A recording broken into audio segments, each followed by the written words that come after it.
All right, here are solutions for quiz 1 for Math 111. There's two problems in here. This first one, I guess they both have to do with circles, but this first one kind of ties in some distance ideas as well. So the two topics from this first section were distance and circles, and this was my best way to involve both of them. Really what I did, this is almost an exact copy of the last class when I gave a quiz. Um, so I won't always, just so you know, these won't always look so similar to the ones from my fall 2014, I think it was, class, but in this case it did. So I have a circle centered at 2, -3, and I'm told that the circle passes through the point 1, -5. What is the standard form of the equation of this circle? It'll come up with the standard form, which is x minus k squared plus y minus h squared equals r squared. There's my standard form right there. I need to know what the center is. So the center, which is represented by k comma h, is given to me to be 2, -3. So a lot of this is really easy. Just anywhere I see a k, I instead write the number 2. And anywhere I see an h, I instead write the number -3. So I get x minus 2 squared plus y minus -3, aka y plus 3 squared. That's equal to r squared. Wait, what's the radius? It doesn't tell me the radius. So how am I going to figure it out? Well, if the circle passes through this point, what the radius is the distance from the center to any point on the circle. So the distance between these 2 points would be the radius. So to find the radius, maybe I do this in another color, to find r, find distance between 2, -3 and 1, -5. And you do that a bunch of different ways. You can do that by graphing the points, by using Pythagorean theorem, by using the distance formula. Whichever of those is easiest for you. Maybe I'll graph them. Sure, why not?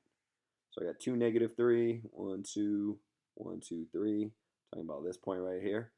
And then I got 1, -5. All right, this was a terrible graph because everything's down here in the second quadrant. So let me try that again. I got 2, -3. I'm talking about this point. And I got 1, -5. So I'm talking about this point right here. And what I want to know is how far apart are those 2 points? How long is that line segment? And the way I can figure it out is I can draw a right triangle right here. I can say, well, this length is the difference in these two x values. So this has a length of 1 right here, right? From 2 to 1. This difference between 2 and 1 is 1. And then what about the difference in the height? Well, this has a height of -3. This has a height of -5. So this is 2 right here. So what I want to find is this distance. If I let c represent this distance, I know that a squared plus b squared is equal to c squared. So I get 1 plus 4 equals c squared. In other words, 5 is equal to c squared. So c is equal to the square root of 5. But c is the radius. So what I get over here, maybe instead of c, these should have all been r's. I don't know. I want r squared to go over here. This is the radius. I don't want the radius. I want the radius squared. The square root of 5 squared would be this 5 right here. So this will be my answer. What is the standard form of the equation of this circle? There it is right there. All right, next one. This is the one I told you to prepare for. I told you something exactly like this would be on your quiz. What you do here is you use the method called completing the square to write this in that standard form. So you want to end up with something that looks like this. And then I probably asked you for the center and the radius. Yep, sure enough. So the way I taught you guys how to do this is first kind of move stuff around. Group your x's together, x squared plus 2x, leave a little bit of room. Group your y's together, y squared plus 4y. Any constant you have, move it to the other side of the equation. It's already over there, which is kind of nice. Something like this. And then figure out what number you have to put here and here to make those both perfect squares. So I got x squared plus 2x. I need some number right here to make this a perfect square. It turns out that number is 1. The way you can come up with that 1 is it's half of this number squared. I guess that's the shortcut for figuring it out. So half of 2 is 1, and 1 squared is 1. Similarly, over here, half of 4 is 2. Oh, so 2 squared is 4. So I get y squared plus 4y plus 4. Up here I left off the y accidentally. That should have said y squared plus 4y here.